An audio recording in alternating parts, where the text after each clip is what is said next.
What's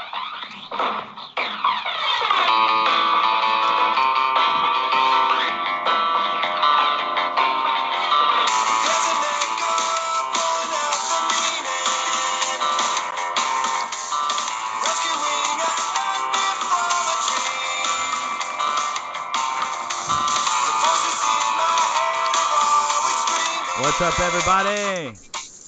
Mike and Lev here talking some football today. Man, really happy to be here today. We have got one of my good buddies, a repeat guest, Man United fan, best golfer I've ever played with, and an all-around top dude, my friend Jared Ross. Jared, what's up, brother? What's going on, man? It's been a minute, but Dude, happy to be back. I appreciate you guys having me back on. oh man, there's no one, like I was texting you, there's nobody I'd rather have on right now to just talk through the craziness of the Premier League and with everything going on at United. Dude. I don't even know if craziness even describes it. Yeah, I mean, that's it's unbelievable, man. But we're gonna talk about it. Yeah. Mike, how are you tonight, bud? Oh, I'm doing great, guys. Glad to be here, man. Awesome, got man. a little caught up in my studying. Took my son to academy, and they're in bed now, and I'm ready to go. Beautiful, beautiful. We got some stuff to talk about Liverpool too, dude. What happened today? That was craziness, huh? Man, so play. I don't know. I have conflicted feelings about that. Like when you go full B team, like what's your like? We played a completely different back line. Mignolet played, did great, but Nice. Fabinho got his full 90 with Keita, Milner. I don't know. It's like you can definitely easily say now like more time to focus on other stuff, but at the end of the season, like that trophy could have meant something. So it goes both ways for sure. We're gonna come on to talking about the Carabao Cup. So, Jared, because I know you got a bunch of thoughts, and I'm looking forward to talking about it. We're just gonna tease that for now. Come on to it later. So, just like we always do with this show, the first thing we're gonna do is a quick reminder to everybody what the Premier League table looks like. So, at the very top of the league, hang on. At the very top of the league, we have the one and only Liverpool Red Army. They are leading the way with 18 points, but will their fortune soon change? Very interesting discussion that we will have in a minute. Man City, 16 points. Goal differential is 16, looking very nice after the weekend's dealings. Chelsea sitting at 16. Their unbeaten run recently ended by Premier League giants West Ham. Watford at 4, Tottenham 5, Arsenal 6, Man United 7, Bournemouth 8, and running on down, 9 is Leicester, 10 is Wolves. The bottom, Newcastle, Cardiff, and Huddersfield sit in the drop zone. So much to talk about, so little time. The first thing I'd like to do is turn it over to Jared. And Jared, I want you to talk to me about Man United in general to start off this show. We talk a lot on this show about Man United, and we give you guys a lot of crap nonstop. But I think we like to give credit to that you do have some good players and that Pogba is one of the best players in the world, and that the total amount of talent on the Man United team is so great that you guys should be competing for the title. Yet, as we've said on the show many times, we believe Mourinho is holding you guys back. So my question to you, is Mourinho holding you guys back? And if he is, who goes first, him or Pogba? Go for it. Oh yeah, I mean, 100%. I think our downfall this year is solely on his shoulders, just because how successful, I guess, we were last year. I thought we played pretty well. Of course, City just had an unbelievable year, broke, numerous records. You go back and look at the past 20 years since the Premier League has been started. And the points that we would have accumulated last year would have been good enough for first place from, the past 10 years. I mean, we could have competed with the United of old, but just the way City went about things and the way they did things, it just was no one was going to catch them. But this year has just been kind of dumbfounding, I guess, to say the least. We've had 3 wins, only 1 at home, 2 away. The loss at home to Tottenham just that was a tough one to take. Especially with De Gea, and I think our biggest problem right now, Mourinho 100% is such a big problem for us. I don't want to get too scatterbrained, but 100% Mourinho is our problem. I think with the caliber players that we have, I agree with what you said. We should be, we shouldn't have dropped a game. Okay, we ended 3-0 or lost 3-0 against Tottenham, tied 1-1 against Wolves.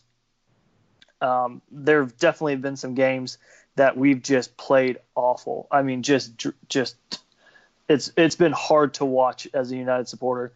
But we shouldn't be sitting, in 8th place or whatever we are with 10 points and a 0 goal differential.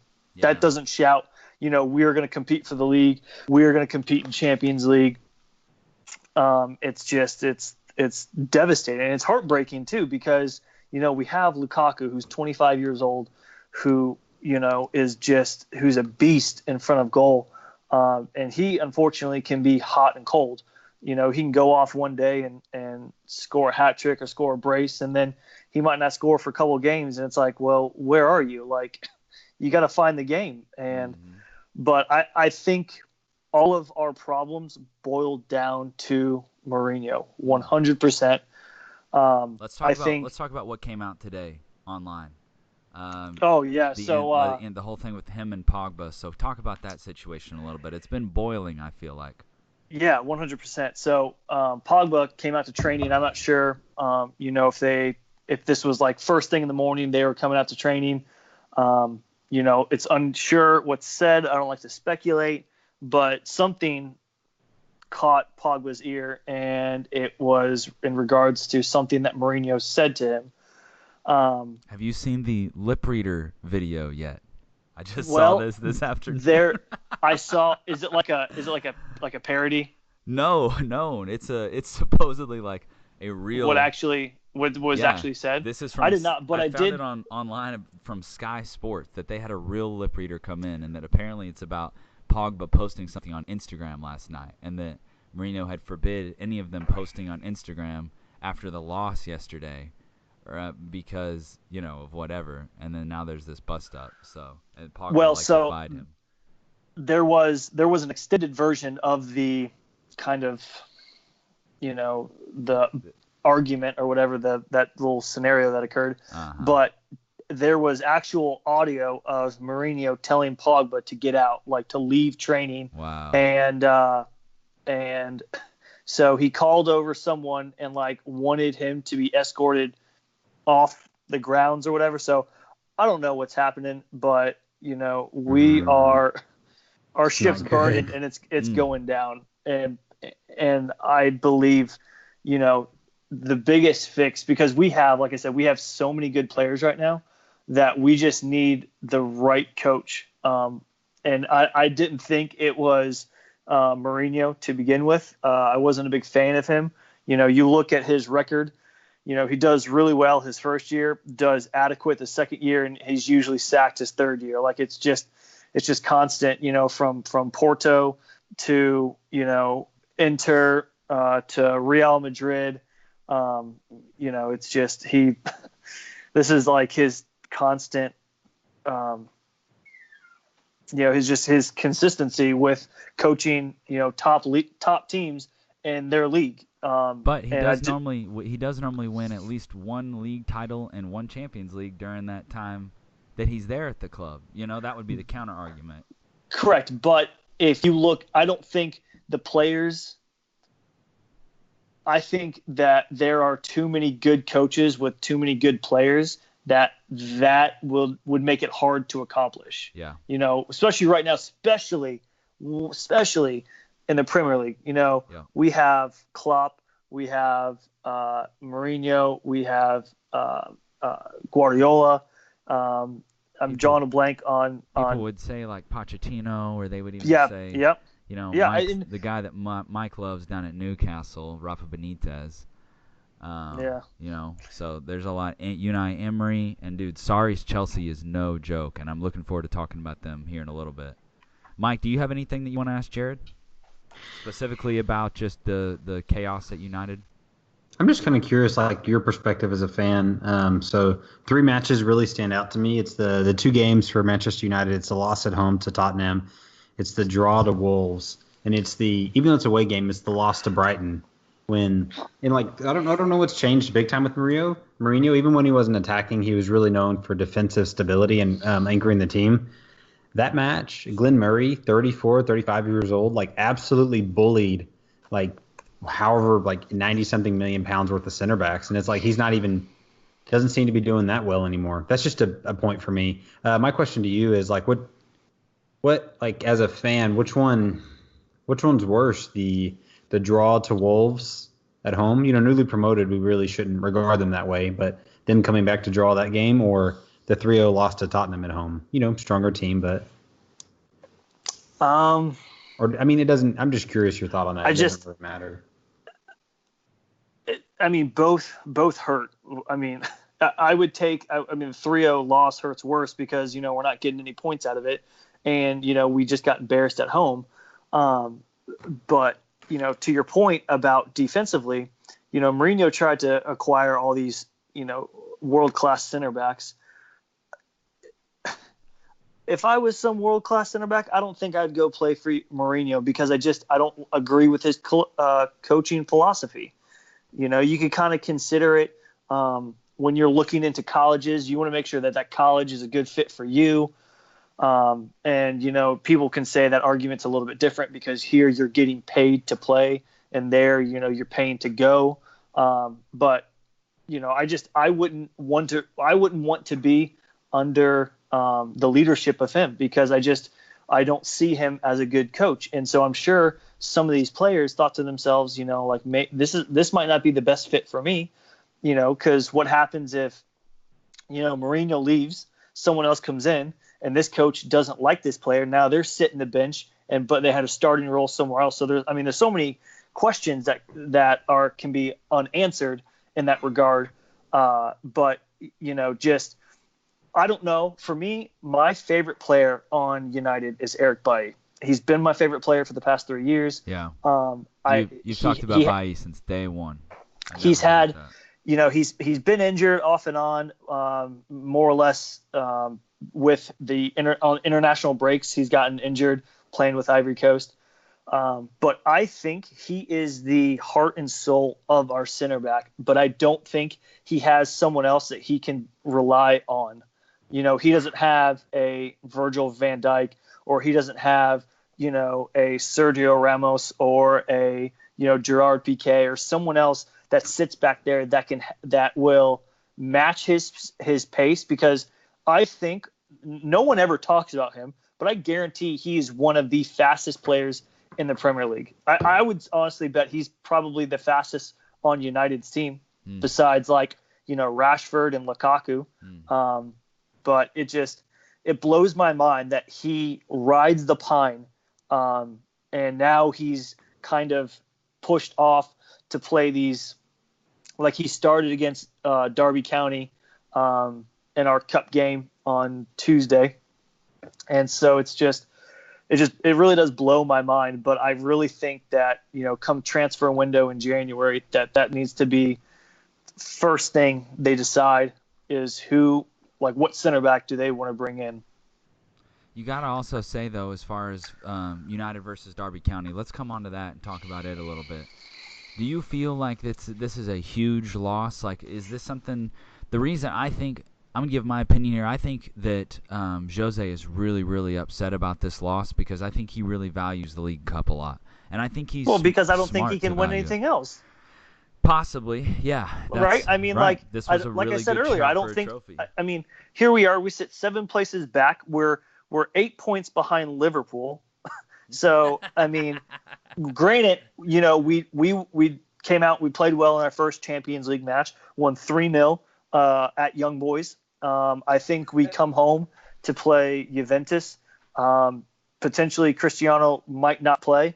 But, I think that's going to be a very good game to show us where we are as a team. Do we come out and do we try and beat them while we're at home, or do we play for the draw like we, normally do against big teams? Yeah. That's is his mentality just get out of group stage? Yeah.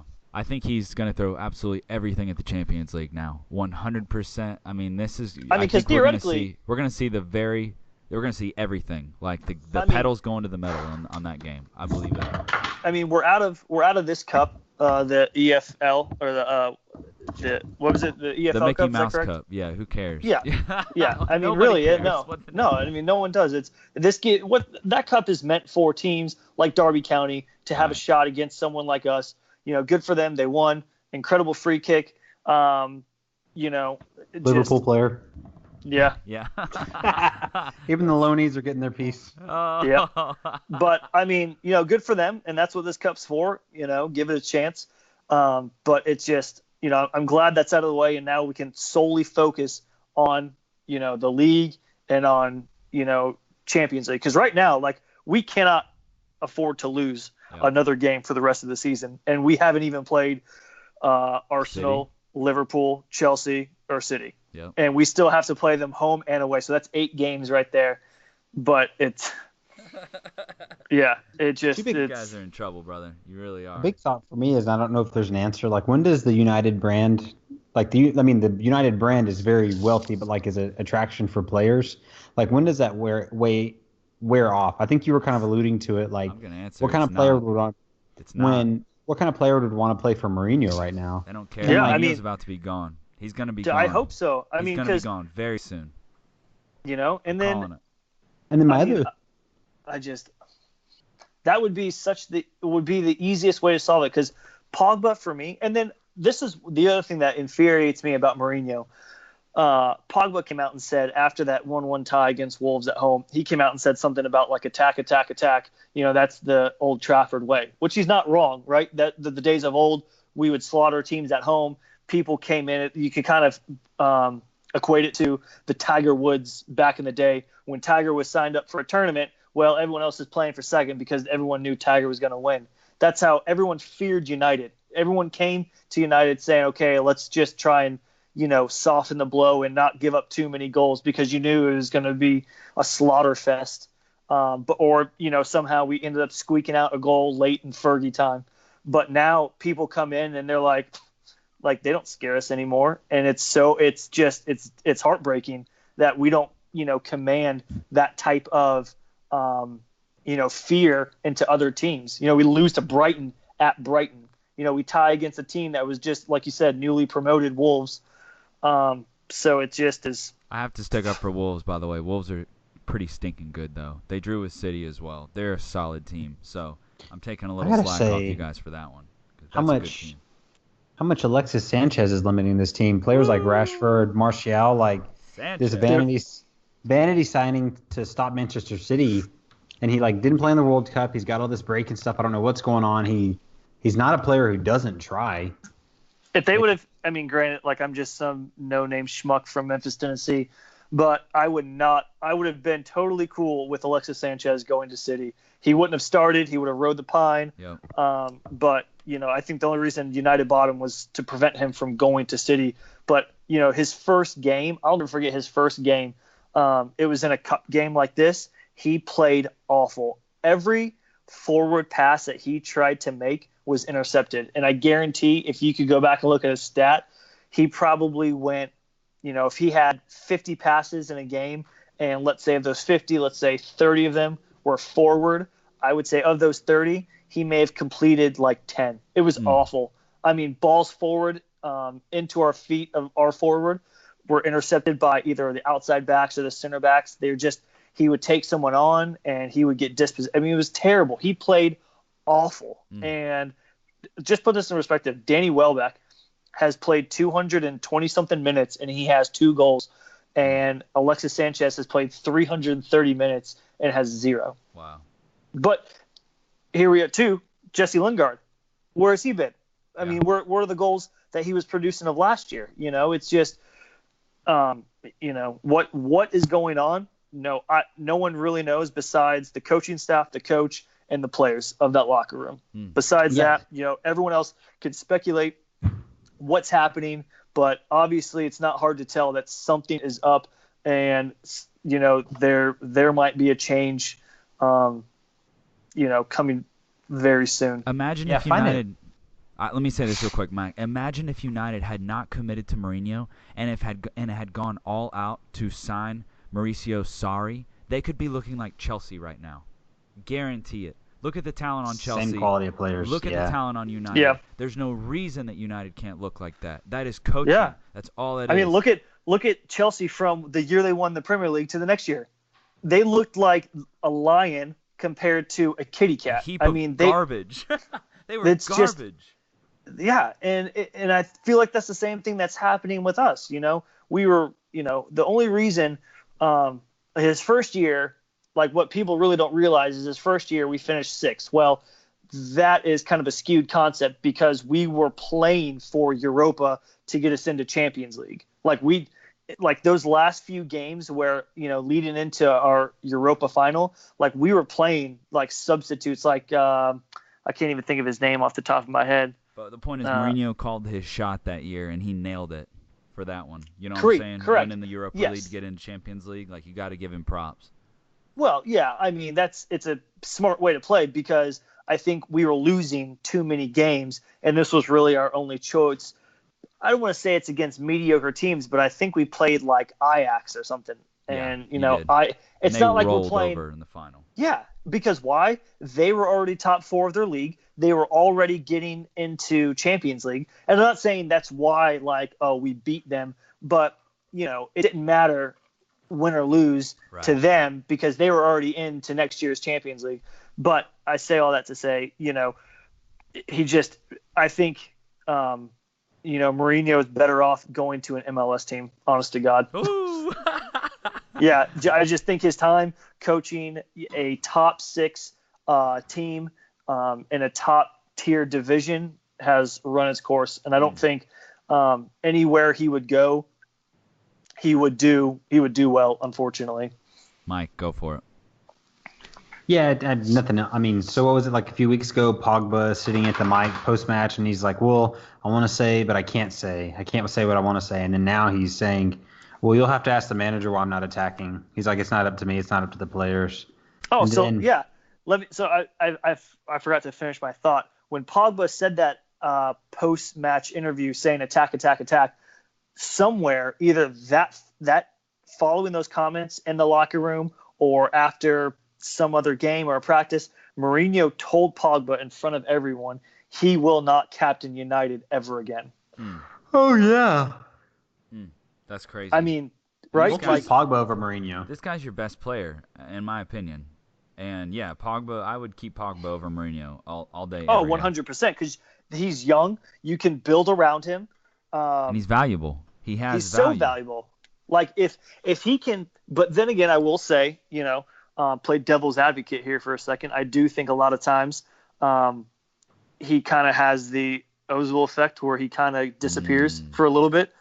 But, you get someone in there that constantly is like, like you need to find the game. You need to find the game. Like move around. But he needs to be inspired, I feel like. He needs a coach that would inspire him to up his level. Like,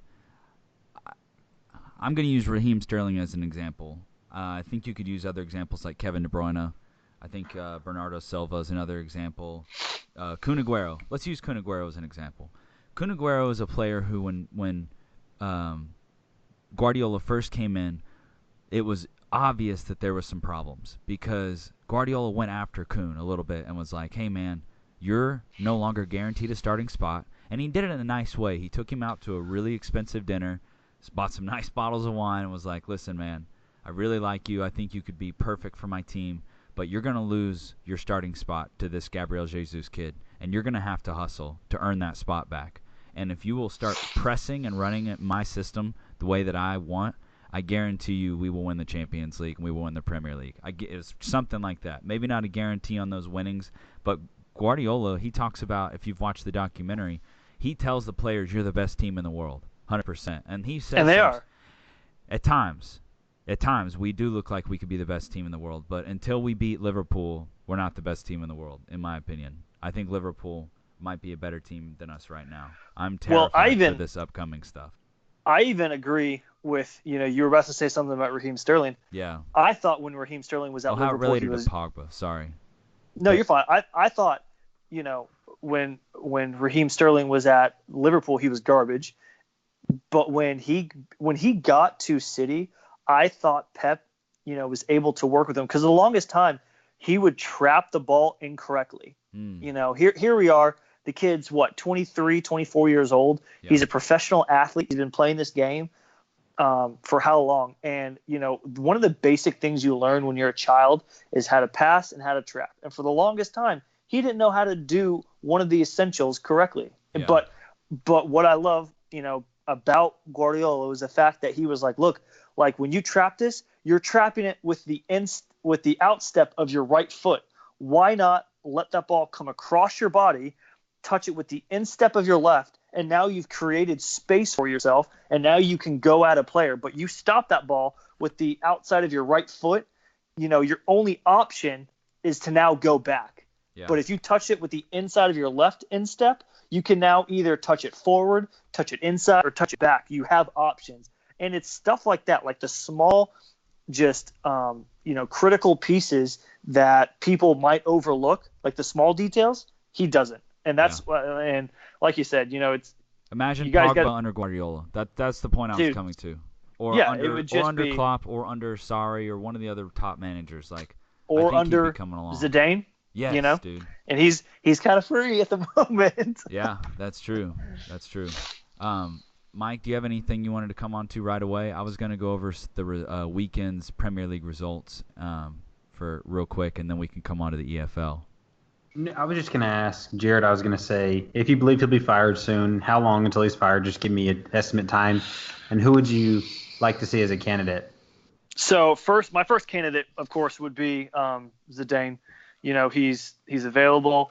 So right now we have up next this Saturday, we play West Ham away. We play Newcastle October 6th at home. We play Chelsea away. And the problem is we don't have a whole lot of tough opponents, which is kind of good, so we can kind of figure out like what the heck's going on. But if we don't beat West Ham, we either tie or lose to West Ham, tie or lose to Newcastle. Last year we lost at Chelsea. So, if these next run of 4 games, so we have West Ham, Newcastle, Chelsea, Everton is our next 4 games. I'm not sure if there is Champions League matches somewhere in there, because I'm just looking at our Premier League schedule. Yeah, there definitely are. 1, 2, 3. So if those 4 games, if we don't come away with at least 3 wins, I don't see Mourinho lasting to the end of the year. But how can they pay him off, Jared? There's this big payoff that they got to do, and he just signed a contract extension. $4 billion. They will find a way. There's some clause in there somewhere. I guarantee they will find a way. They'll pay the guy for whatever, just to get rid of this pain and suffering that every United fan's having to deal with. They really should just say, look, as a go onto their website, we're sorry for the pain that we've put you through here. If you need to see a therapist, we will pay for it or something. So you guys play Valencia on Tuesday, October the 2nd at 2:00. Then you play Newcastle. So it's West Ham this weekend. Valencia is next. Newcastle's the next. So and that should be so.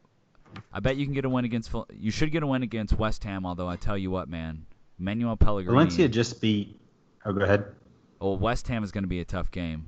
Valencia, who are you going to say, Mike? Valencia just beat Madrid 3-0 today. Really? No, that was Sevilla. Was it really? Mm-hmm. Okay. It was Sevilla. So Valencia might be one you guys could definitely get a win in the Champions League. Then you play Newcastle. So your next 2 Premier League games are very winnable.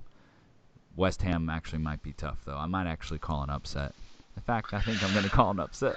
West Ham should have beat Chelsea by 3-2-0. I know, dude. I saw that game.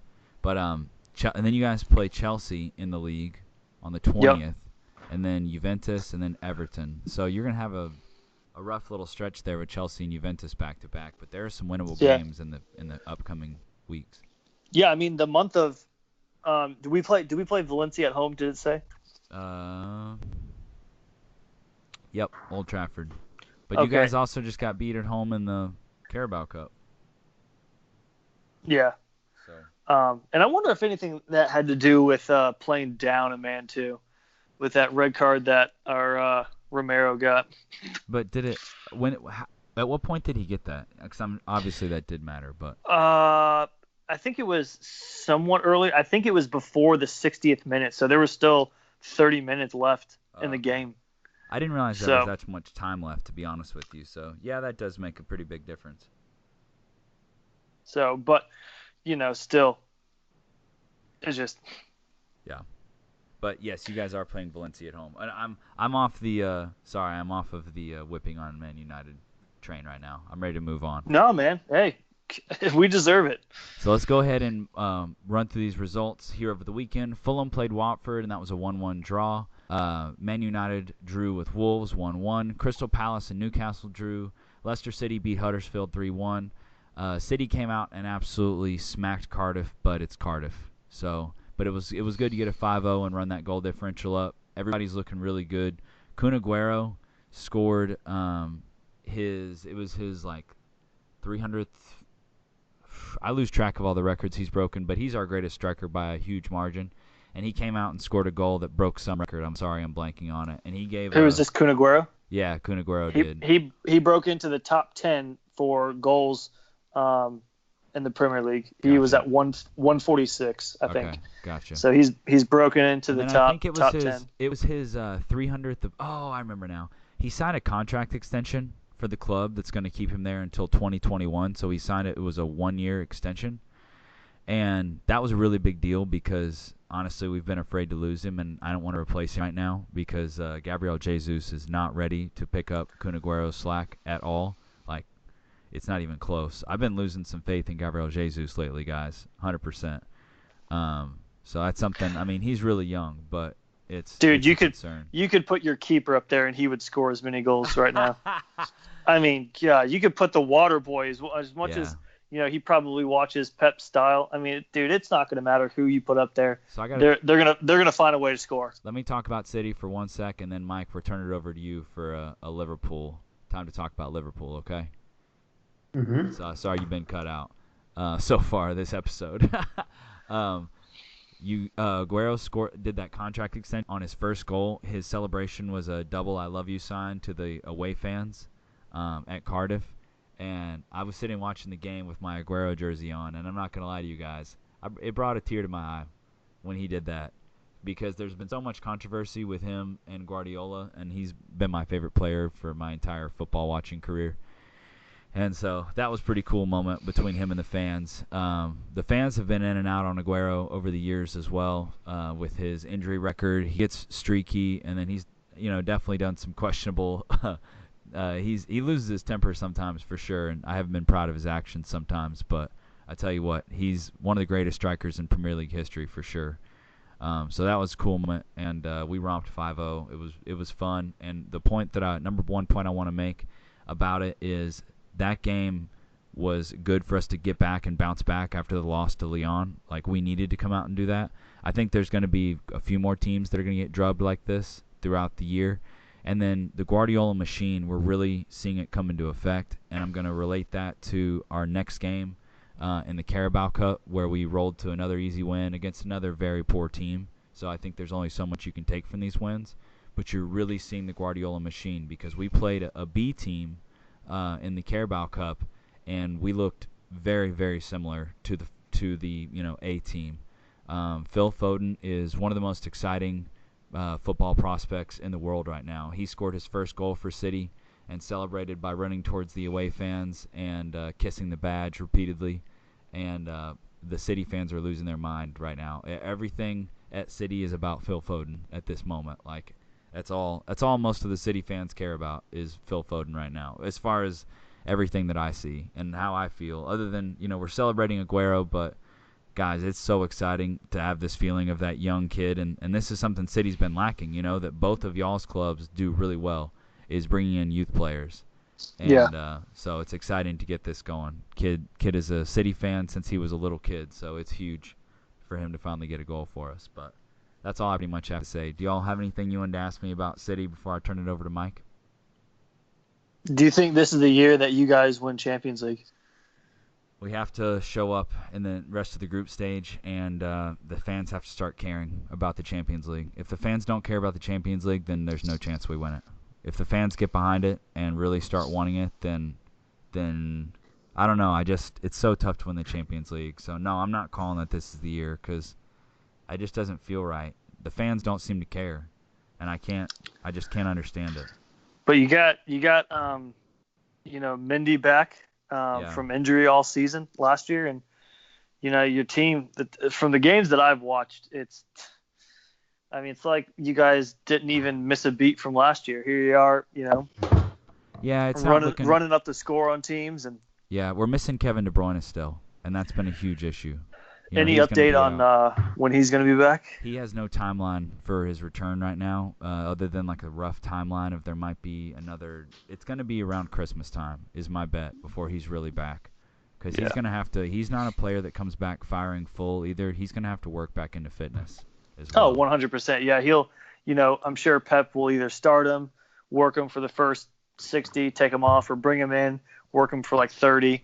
But and like what you said, to kind of reiterate, when City had their B teams in, they still look just as lethal as their A team. Yeah. And I think, and that's so good. Dude. Yeah, man, it's that you will play my style, and it doesn't matter if you get 5 minutes of playing time or 50 minutes of playing time. Like you're going to play the style of football that I want, and especially it holds true to this, Phil Foden kid and how good he's been even for England's World Cup team. I think it was last year when they won the World Cup. He either had one of the game-winning goals, or he was like the voted most valuable player or something like that. Of the league or of the tournament. Yeah, right. Yeah. I mean, the kid's phenomenal, and he's gonna be, such a huge impact for y'all. But I think just with how good City is, I think, and I'm not taking any away from Kevin De Bruyne because he is just a world-class player, but with, City and their limitless options, you put anyone in there and they're going to do great because that's just how Pep wants it done. I've talked a lot about on this show that we're actually really in big trouble though at Fernandinho's position. If he goes down, we don't have anybody who can play at that spot. And that's that pivot position. In our 3-man midfield, he sits at the base of the triangle.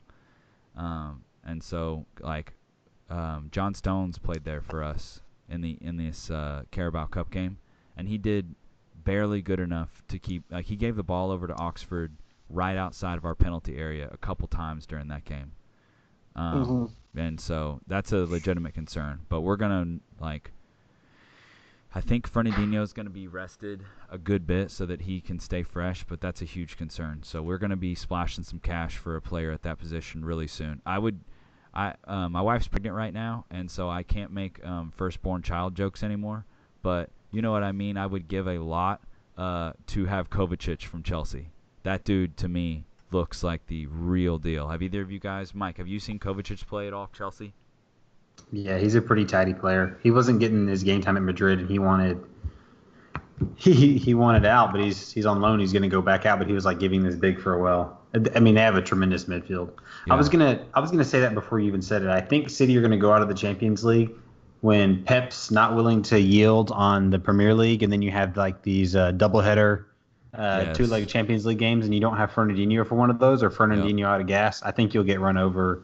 Yep. Or not run over. I don't think City are a team that gets turned over, but I think that'll be, a team like PSG, Liverpool, or even Madrid or something like that. It's kind of you to say that we don't get turned over, but Liverpool 100% turned us over last year. The further I get away from it, at the time I just couldn't accept it. But when I really look back at it, I don't know, we got turned over by you guys that last game for sure. But it's interesting. I wonder I don't know. I've been interested to see how that play out now. Let's talk about Liverpool. Let's talk about it. So you guys rolled over. Let's talk about rolling over. You rolled over Southampton. Southampton, one thing I kept thinking when I was during the game, I was trying to decide if they were going to offer you 2 or 3 players after the game was over. You know what I'm saying? Like, just Well, continue they've with been robbed tradition. already. The best player they have, we sent him on loan. Yeah. I mean, he's going to be sold at the end of the summer, but it's just kind of funny. Yeah. But Gotta feel for 'em, man. You look at their possible starting 11 that could have been. oh my And gosh, this they're in team. trouble. I'm calling them to go down right now. Calling it. I should have called them it sooner in the year, but I don't ever pay attention to Southampton because they're Keeps that hiring crappy. Mark Hughes. I'm sure he's a super nice guy, but like, how does he keep getting jobs? I don't know. Well, yeah, it's crazy. But so you guys rolled over them. You just lost to Chelsea today, but that wasn't. Well, it really wasn't your A team, right? It was a B team. It was. And this is. You remember you and I, we started talking about this on the last podcast. I asked you, what was Klopp going to value more, the Premier League game against Chelsea or this game against Chelsea? And I think we got our answer. He's valuing the Premier League game more. And I think to an extent both teams also valued the Premier League game more. I mean, Chelsea's team was relatively changed, but yeah, definitely Liverpool. All five of the back line, including the goalkeeper, were different, and that's been a huge strength for us. And then Shaqiri started over Salah. I said it was the biggest strength for you guys, yeah. And then Sterling over Firmino, Keita, Fabinho over Henderson and Wijnaldum. Like, probably, I guess it's like 7 out of 11 positions were rotated. But, I mean, still a lot of quality. And, like, by all accounts, the team still could have won that match. Wasted a lot of chances.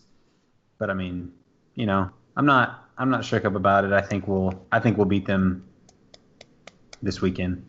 Where's it at? Where's that game at? It's at it's away. It's what is Chelsea Stadium Stamford called? Bridge. Stamford Bridge. Go play in a library. It's not that bad. Hey, so you guys lost at Anfield today, by the way. Yes. So screw you. So you guys, I don't know if you know this or not, but you guys started off the season incredibly well.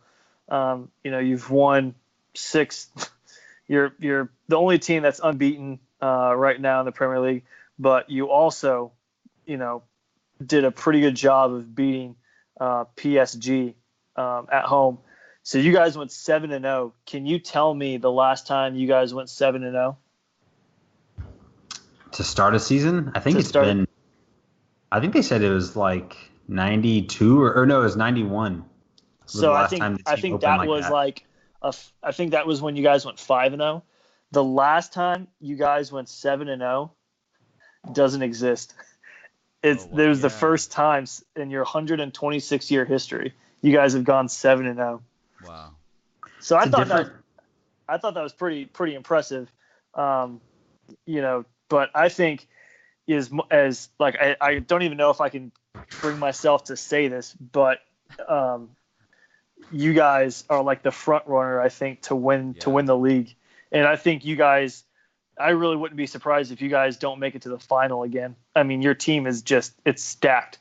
Klopp has done everything right, and acquiring, last year, at first not being able to get Virgil van Dijk, and then being able to get him in the second transfer window, and then getting that goalkeeper from Roma, Alisson. It's everything he's done has been, it's a good calculated plan, and it's worked out. And here you are, sitting at 6-0, and it will be interesting to see.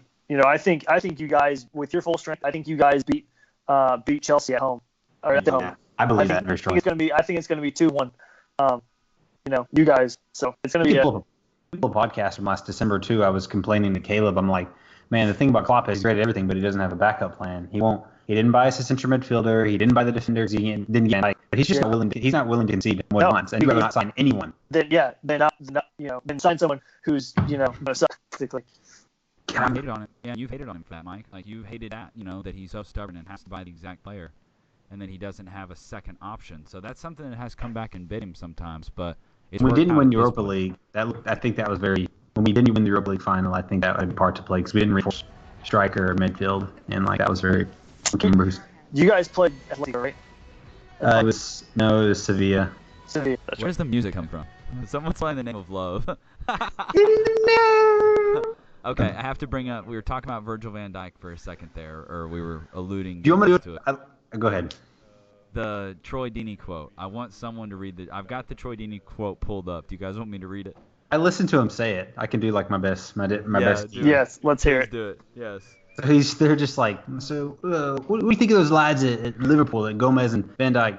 Oh, I told you I hated him. I always hate him. He's too big. He's too quick. He's strong. He's fast and good head. Oh, great head. It smells lovely. He's one of those lads. Puts the spray on him. And he puts the spray on him.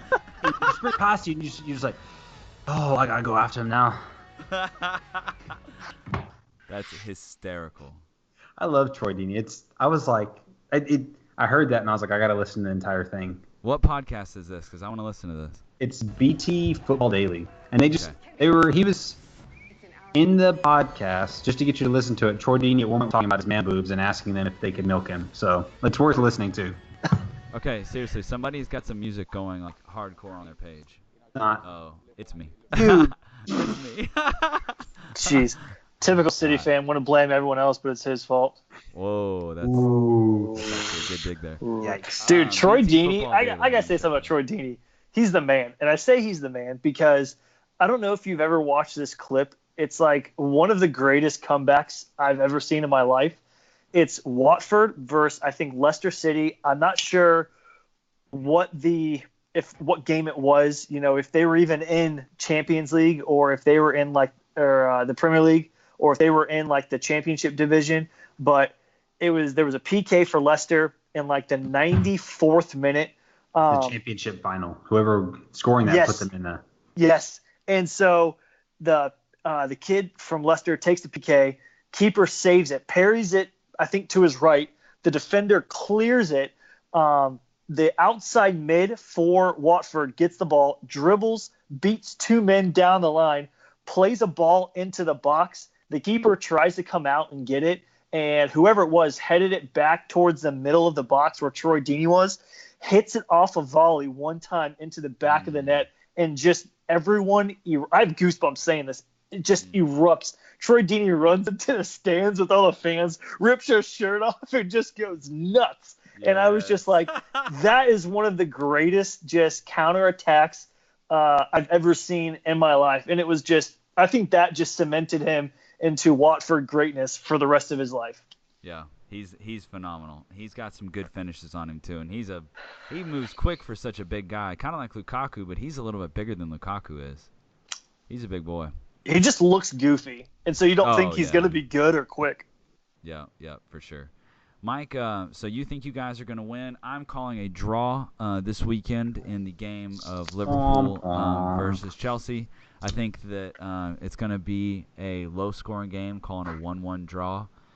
Chelsea, I think, are looking pretty good right now, and I'm really, really pumped for what Sarri's doing with them. I've really hated Chelsea for most of my life, but I like Maurizio Sarri, and boy, I like the way he's got them playing football. I can't believe they already have been breaking passing records that City held. What the heck? They passed more than City did last season. At least Jorginho does. Yeah, I was about to say, Jorginho holds, 146 passes. He makes a pass Most every, ever in a game by a Premier every League player. 2 minutes or something, or every 30 So he minutes. broke the new record is 180. Do you guys know who he broke the previous record from? Ilkay Gundogan, Manchester City, and I cannot name the game he did it in, but it was. Well, he broke his previous record he set this season, but before that he broke Gundogan's record. I just thought that was funny. Like he set the record twice this season. Oh yeah. Yeah, it was Gundogan. You're right. Yeah. Well, are you sure it wasn't the percentage of completed passes? Because I think that was one of them. The amount. The number. I know the number of. It was the number. Sure. Okay. Yeah. So anyway, Chelsea are. I'm looking forward to watching this game Saturday at 11:30. Gonna watch that 100%. Gonna be very excited for that. What's your thought on Chelsea's defense? They don't really have any. I mean, they have David Luiz, but they have Rudiger, Aspilicueta. That just doesn't seem like that team should be dominating as much as they are. I have a question for you guys while you're talking about center backs. I was listening to Football Daily, and they made a claim that not only are Gomez and Van Dijk the best center back pairing in the EPL, they're making a statement for best center back pairing in the world right now. And I just thought that was really fascinating. And I'm like, well, how can I dispute that? And I would say Ramos and Varane, like they've been tested more, so I'm not really willing to say like until you see them playing in a final or something like that. But I mean, even Umtiti and PK are two quality center backs. You know, Chiellini for Juve. Man, I love Umtiti. Yeah, dude, I wanted United to sign him like so bad because I thought he was young, he was fast, and he was smart. He would have been a great option for Bailly. And even if Bailly was injured, you know, they could bring someone else in, and it really wouldn't affect it because you have this person.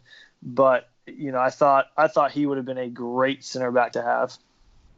And I think I'm just gonna say this, and I'll just let you guys dispute it. Like right now, I'm willing to say Liverpool have the best back line in the EPL. I don't think I think it could be close in some circumstances, but goalkeeper included, I think it's the best back line in the EPL. Well, it's definitely the most expensive, but at the best, I don't know about that. Who would you place above that? I mean, I think City. ours is right there. Yeah, I mean, and stats back that up pretty decently too. John Stones, Kyle Walker, Benjamin Mendy, you know, and then I would say you guys are sleeping on Aymeric Laporte. This guy is unbelievable, and I've said that on this show multiple times. Now, I will say that I think Alisson is a better keeper than. Well, he's ahead of him for Brazil, so I have to agree with that. Well, see, like Ter Stegen is ahead of, Neuer is ahead of Ter Stegen, but I think like it's a flip of a coin who you put in goal. Like, you know, both of those guys are just absolutely incredible. And I think, you know, if I was Brazil, I would still choose Alisson over Ederson, but I think they're both really good.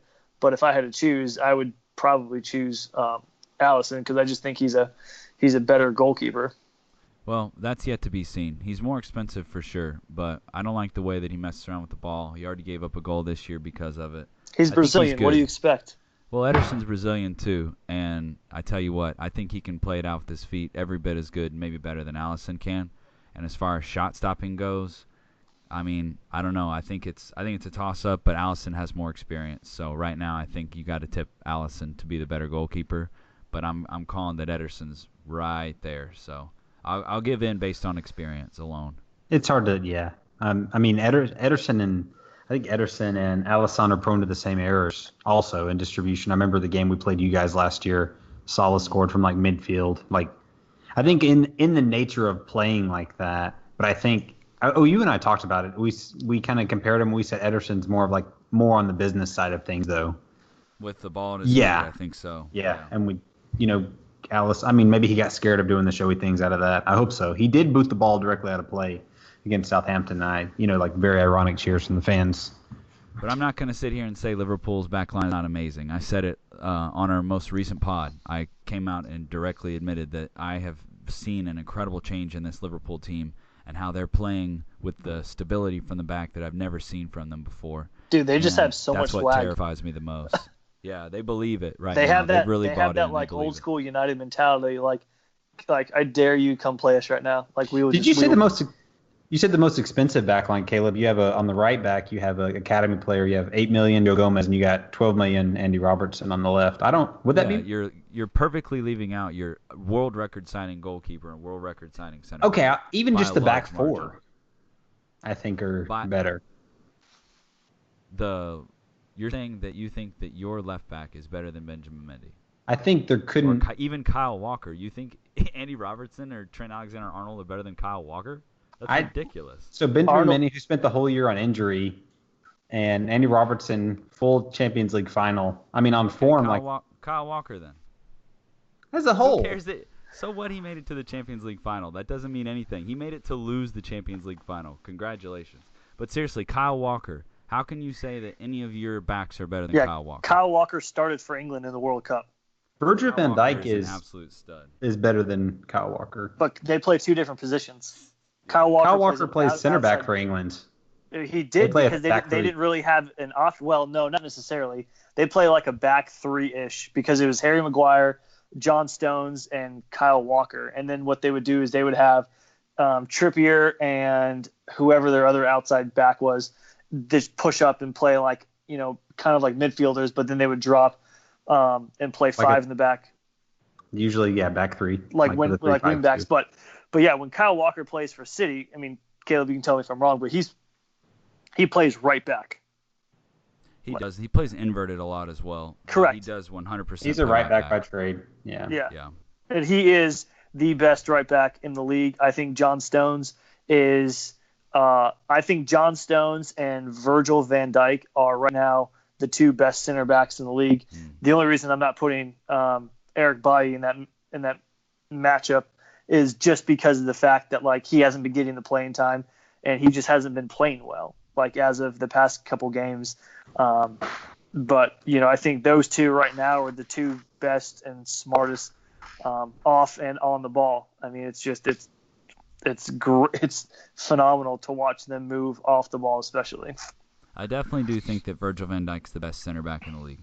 I totally 100% agree with that, and I wanted him really bad at City. So, but I do think you guys are sleeping on Emerick Laporte, by the way, and I appreciate the Stone shout. But Laporte is really, really solid. Y'all need to keep an eye on him. Well, I feel like every time I come onto this podcast, I'm always talking about John Stones. If I could have one center back at United, I would take John Stones over Virgil van Dijk, just because I think he is. Because the type of play that I like is more like Pep's, and I feel like on the ball he's better on the ball than Virgil van Dijk. And I would say that's the only thing that separates the two. I think they're both great in the air, defensively and offensively. But of course, Virgil van Dijk has probably 30, 40 pounds on John Stones, but doesn't mean he can't hit the gym and put on a little more weight. More tattoos of his woman, at least. Yeah. Mike, anything else that you want to talk about Liverpool? No, I don't think so. Man, well, I think that's pretty much all that I wanted to talk about, guys. I think it's been a good one. We've definitely gotten into some interesting topics. Yeah. No one cares about Arsenal, so it's all good. Yeah, and I don't really feel we've dedicated a lot of airtime to Spurs as well over the time. So I'm just kidding. Arsenal, they'll be all right.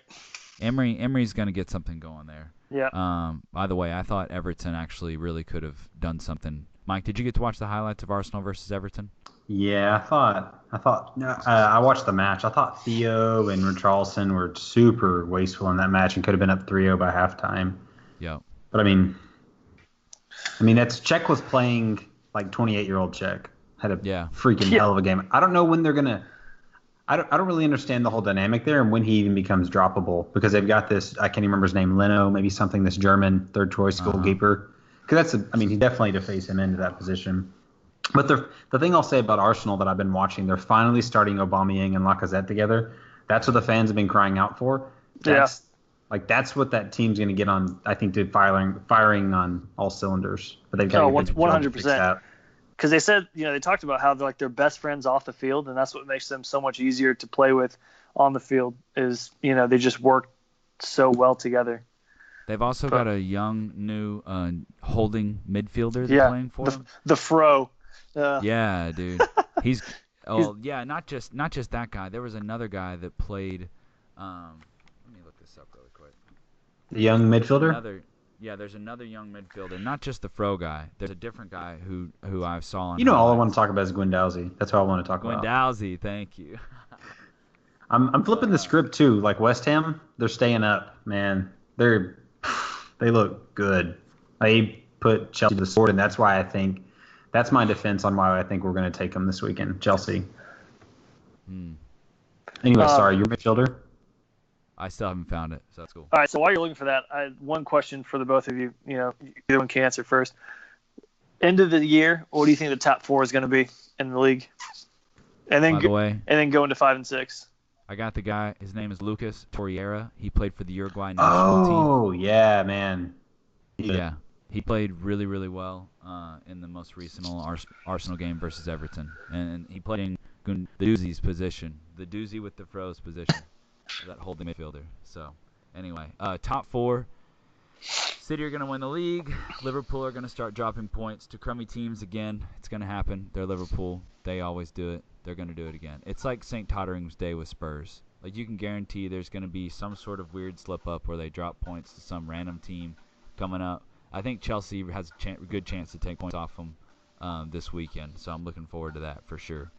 So it's going to be City, Liverpool right behind that. Chelsea in third, and I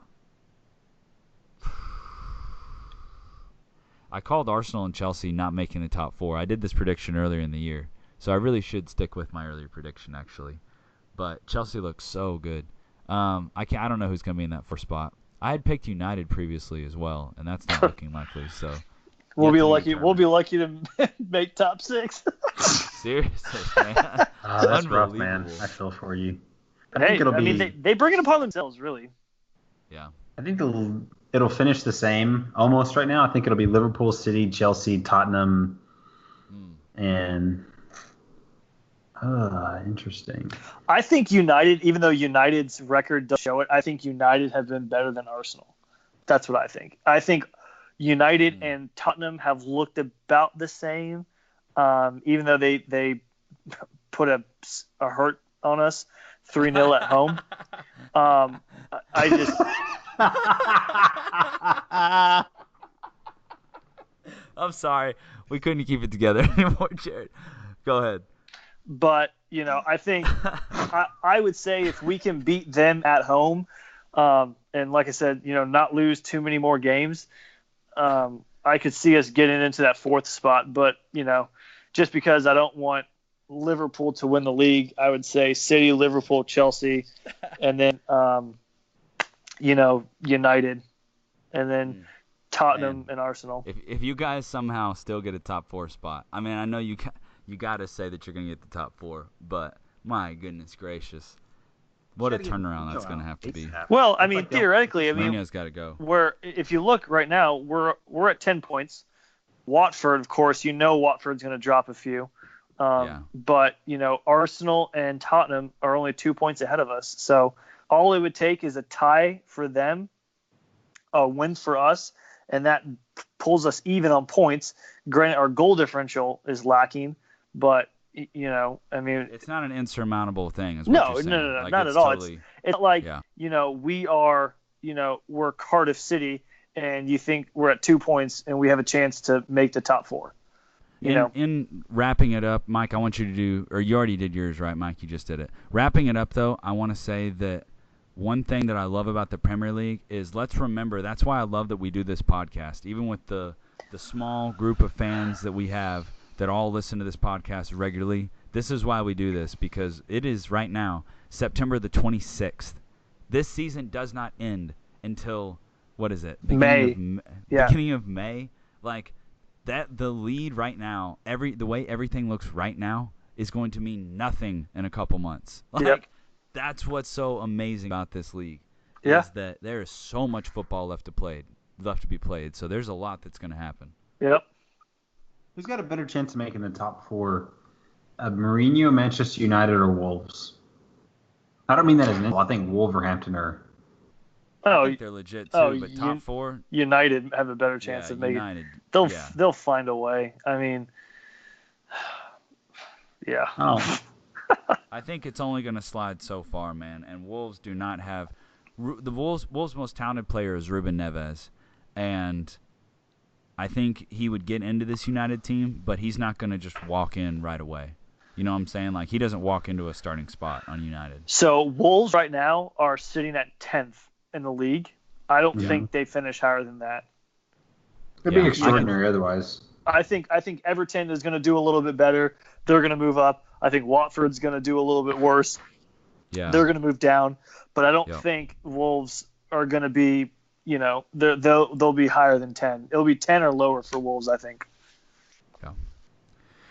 Guys, I really enjoyed it. It's been a long one, but it's been a good one. I've really been looking forward to talking to both of you about this stuff. I knew we'd all have some interesting things to say.